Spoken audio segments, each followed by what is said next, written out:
Nigeria, a vibrant tapestry of places, people, stories, struggles, and unshakable spirits. Politicians make promises, but who really holds them accountable?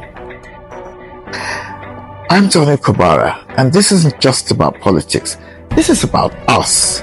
This is where we confront the hard truths that few say publicly. Hi, welcome to Nigeria Unfiltered. On March the 18th, Sim Fubara, the governor of Rivers State, was suspended by President Bola Ahmed Tinubu, and a state of emergency was declared, and the sole administrator was brought in to replace Sim.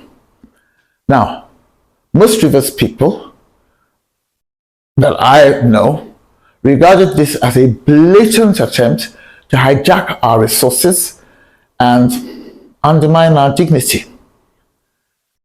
And there was widespread outrage, not just within the state, but generally, a lot of people, even from Tinubu's own part of the country, wrote angry articles. Some people hit the streets in protests. Some people started to take legal action. I set up a group called Rescue Rivers, and we wrote an open letter to Tinubu. Now, Sim did not say anything during these first few days and weeks of turmoil and strife.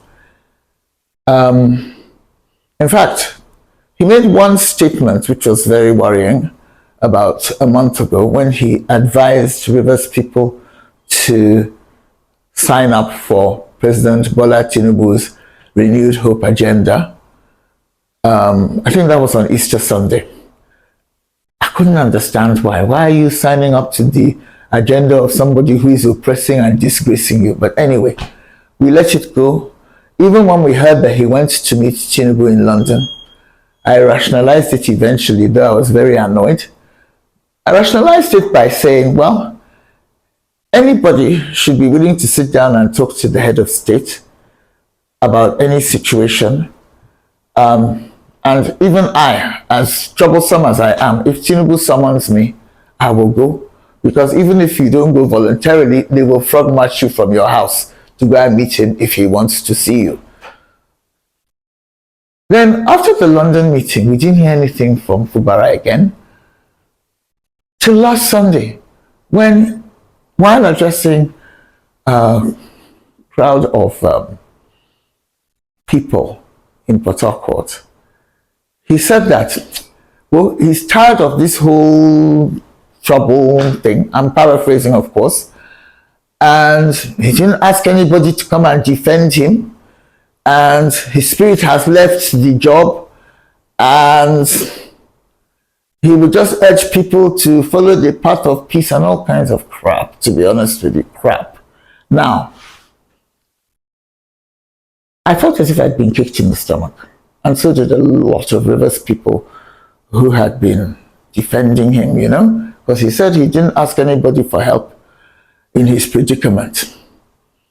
Meanwhile, some of us are very offended about the fact that we have been objects of hilarity since this whole thing started, because, Rivers people have been made to look like fools. And this comment from Fubara made us look even more foolish in the eyes of our enemies. Now, what I wanted to say that is very, very straightforward. Some of Fubara's fans, people who have access to him, have told me that he was kind of, how he said it wasn't how he meant it. And that, he's not a professional talker like me, some of these people who are very good at expressing themselves in public, and that he didn't mean to throw his supporters under the bus, and didn't mean to embarrass them or make them feel like idiots. But the bottom line is this: whatever his intentions, I'll give him the benefit of the doubt. Whatever Sim's intentions were, he has yet to publicly thank the people who've been running around trying to save his job for him, trying to save his dignity. And my view is that if he has been misunderstood, he needs to come out and explain himself properly, because a leader owes his constituents proper communication. Now, some of his fans say, well, you know, he's a quiet man, a deep thinker, very strategic. He's not somebody who will come out publicly and say what is on his mind. I say, if you're a leader, you can't afford to be so secretive and so sort of like self-contained. You have to reach out to the people you're leading, or the people you're supposed to be leading. Now, you will notice that I keep on saying his fans, because I'm not actually one of them, and I have never been. Okay? I won't go into why I have never been a fan of Fubara's. For now, I'll probably explain it in a later podcast, depending on his movements and actions in the next few days or weeks. But let's just say that I supported Fubara under duress, because he was not my choice for governor during the 2023 election. And again, I will explain why he wasn't my choice, but not today. So what I want to say to Fubara is this. See, I'll give you the benefit of the doubt. I will listen to your fans who tell me that you're a good man who means well, that you didn't mean to betray your supporters last Sunday. I will continue to say that even though I didn't choose you to be my governor, Wike and Tinubu, they haven't behaved well. They haven't behaved well towards you or towards Rivers people. So I'm willing to continue to fight this state of emergency, because it's a fight not just for your position, but for the soul of Rivers State. So let me address the governor personally. Even if he doesn't see this video, I'm sure one or two of our mutual friends will tell him about it. Your Excellency, this fight is a matter of principle. It has nothing to do with whether some people like you or don't like you. Many people are fighting for our state rather than for you. Though, of course, many people are also fighting for you plus the state. But, please don't upset the people who are standing behind you. So many people are furious about the timid, docile body language you have displayed since this crisis started. Others are absolutely furious about what you said on Sunday. And I can tell you lost a lot of fans on Sunday. A lot of fans. But all is not lost. Just change your body language. Make one or two encouraging statements. Treat us as if we matter. We're not your subjects. We're your constituents. This is a democracy. The French king Louis XIV said, "L'État c'est moi," which means, I am the state is me. But you're not a king, Sim.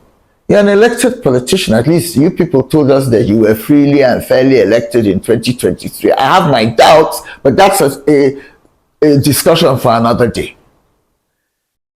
Officially, you were elected, and you don't have a right to behave as if